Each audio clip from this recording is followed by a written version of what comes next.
Hi everybody, Mature Simmer here.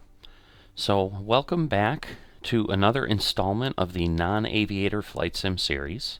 So the videos I'm doing around flight simulation are really not going to be episodic in any way, unlike the ones where I'm walking through how to get familiar with things in becoming a VATSIM air traffic controller, because that really is more sequential in process to some degree. The flight sim things are more topical. I think it's just going to be beneficial to just say, here's what the topic is. This video is going to focus on just basics of the key sections of Microsoft Flight Simulator. And again, I'm coming at this from someone who knows nothing about aviation, other than what I've learned in the process, but I'm trying to kind of start from the beginning, where if you're coming in and you're in here and you're like, what do I do? How do I do it? Again, I'm not going to cover the details of, say, how to install Flight Simulator, completely how to set it up. I'll talk about some settings here and there, some things you may want to do, just go over what I have set up so that you understand what's possible. But there is just so many things, and the world is so vast in Microsoft Flight Simulator that there's just not really a good way to cover every single thing. So I'm going to make a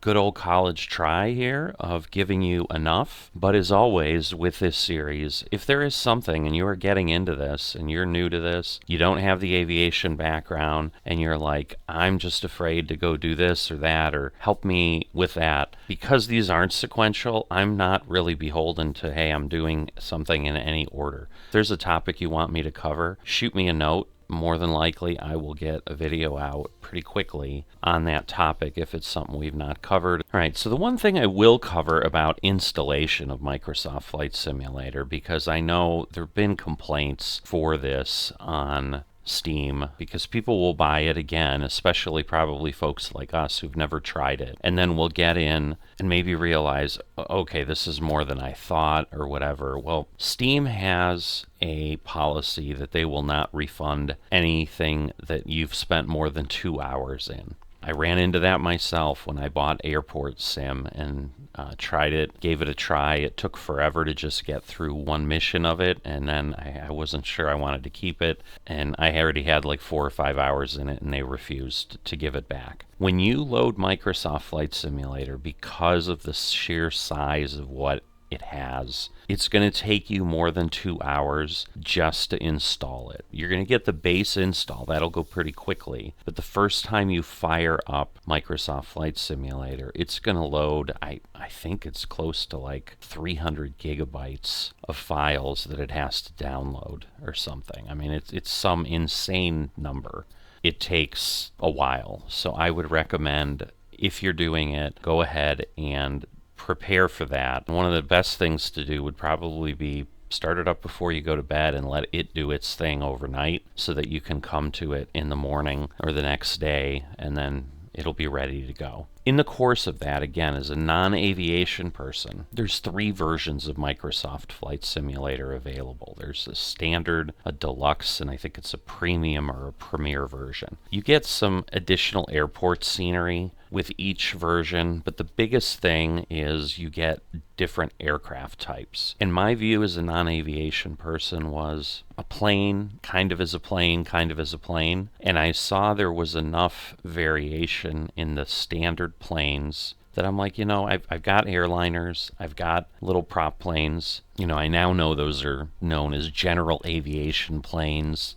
I've purchased and I use the standard version. Now, I will say, maybe in hindsight, having used it for a while, the deluxe version may have made sense, because I believe it has another airliner. I don't know if it's a 787, I think it is. And then there are some planes that are payware that then will use that. So I found a payware plane that I was going to try, but it basically indicated you must have this version of Microsoft Flight Simulator for this to work, because I guess it uses pieces of those planes as a basis for it, which to some degree might be an indicator as to, well, is it really worth the payware plane if most of the structure is the base plane that exists? Your mileage may vary on that, and there's some significant price differences. Since I have Microsoft Flight Simulator and that's what I'm actively using, There's going to be nothing in this Non-Aviator Flight Sim series for Prepared or X-Plane other than some mentions of things that I'm aware of. I used X-Plane for a week. I certainly understand the difference. I'd be happy to go into in the comments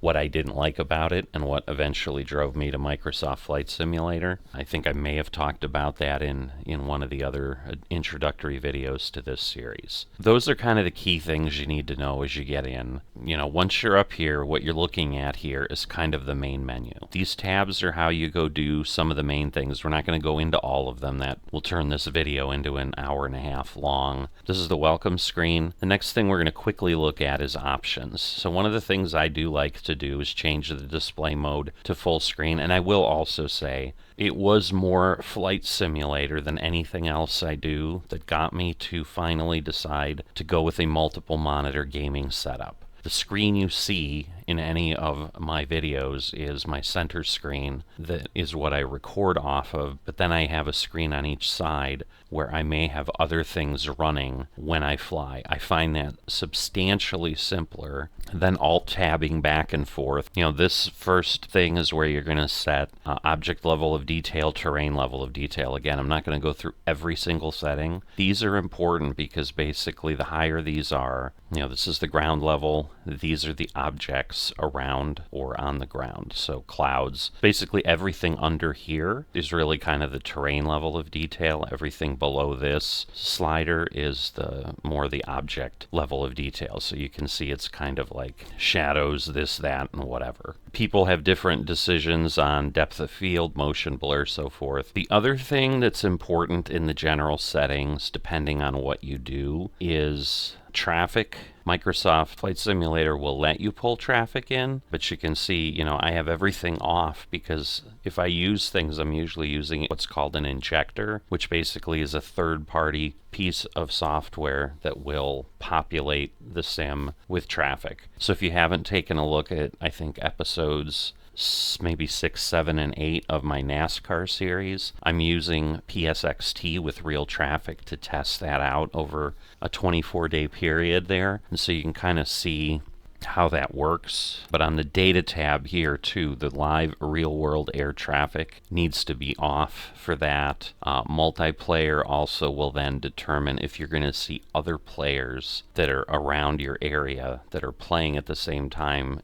They can be shown within your sim. So if you're doing virtual flights with groups and things like that, it would be good to turn that on for that session. Otherwise, you have planes spawning that you can't control. And so again, based on what you're choosing to do, you may need to adjust certain things. And like I said, you could go on and on forever. Okay, the next thing is control options. I do not use my steering wheel in Flight Simulator, so all of my controlling is done with a keyboard, mouse, and an Xbox controller. It's a wireless controller that works in the PC.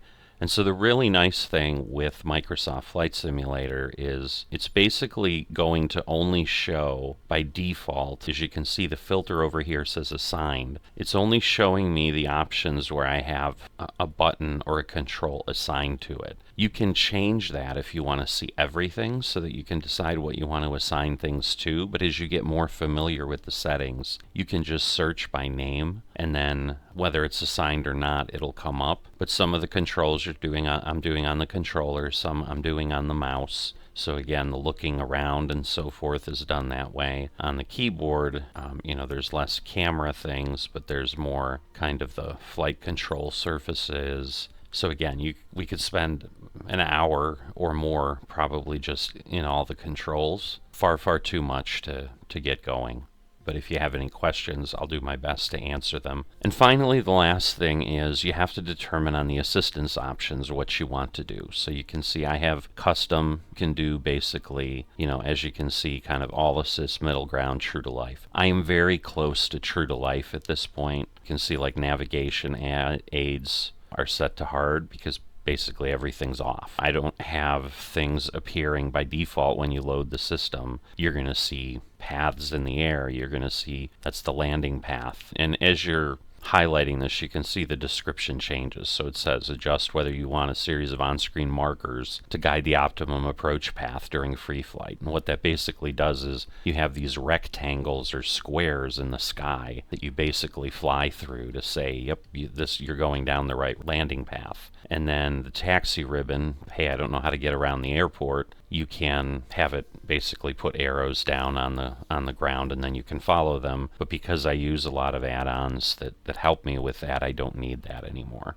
Similarly with damage, any notification, piloting, you can see there's a lot of automation that you can have. I probably don't need the AI anti-stall protection anymore. Other than that, you can see everything's basically realistic. I have to control everything, and my turbulence is realistic, and so forth. Points of interest, once again, in Smart Cam mode, like if it's telling you to look at something, you can press a button. I can manually do it, but automatically otherwise. The camera swivels on its own to a nearby point of interest. And then all the markers, for example. So if you're flying to an airport, you can almost think of it as a little bit of a cheat if you're trying to be legitimate. Check through these. There's a ton of them. So you can decide, I don't have unlimited fuel, the lights aren't activated automatically. Like my settings at this point, I'm doing things the way the mature simmer likes to do things, which if I'm going to simulate, I'm going to simulate. I'm going to try to be as real as I can. So really the only thing I'm going to talk about now, the world map is kind of where you do most of the things you're going to do, unless you really want to just follow structured things, sure where the activities are, you're going through some in-game training instead of just trying to learn things on your own or so forth. The world map is kind of where you go to do things. Again, I'll cover other pieces of this interface as it makes sense. So at this point, I'm going to go ahead and actually wrap this episode up. It gives you the very basics, what you might want to consider if you're looking at Microsoft Flight Simulator, picking the versions and so forth, what you want to look at and decide if you're interested in those things or not, and then just some of the key options that you might want to consider. As always, if you've enjoyed this and haven't dropped a like, please consider doing that. And if you're not a subscriber to the channel yet, please consider that. It'd be greatly appreciated. And I will see you next time.